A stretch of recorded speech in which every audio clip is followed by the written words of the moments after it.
சக்தி.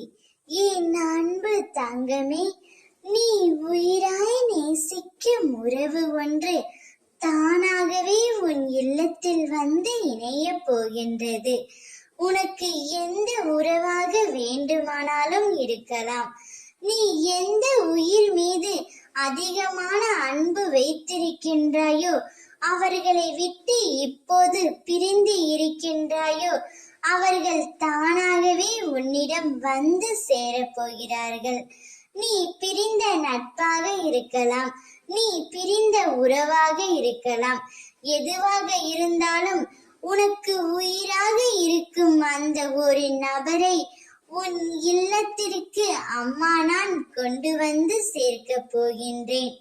நீ மனதளவில் அவர்கள் மீது அதீத அன்பு வைத்திருக்கின்றாய். காலத்தின் கட்டாயத்தாலும் உன்னை விட்டு அவர்கள் இப்போது பிரிந்து இருக்கிறார்கள். வாய்விட்டு யாரிடமும் சொல்லவும் முடியாமல், அழுகவும் முடியாமல், தனிமையில் மிகவும் வருந்திக் கொண்டே இருக்கின்றாய். உன் அம்மா நான் அதை அறிய மாட்டேனா என்ன? எனவே தான் நீ நேசிக்கின்ற உறவை உன்னுடன் சேர்த்து வைப்பதற்காகவே முடிவெடுத்து அவர்களே உன்னை தேடி வர செய்ய போகின்றேன். என் பக்தர்களை காப்பதற்காகவே என் கைகளை நான் எப்பொழுதும் விரித்தே வைத்திருக்கின்றேன்.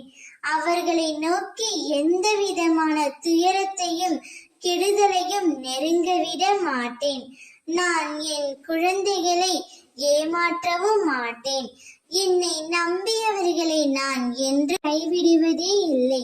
கஷ்டத்தை சகிக்க பழகு, எதையும் எதிர்த்து நில். இங்கு எதுவும் நிரந்தரமில்லை. உன்னுடைய நிலைமை மாறி உனக்கு பிடித்த உறவுகளுடன் நிச்சயம் நீ வாழ்வாய். ஓம் சக்தி.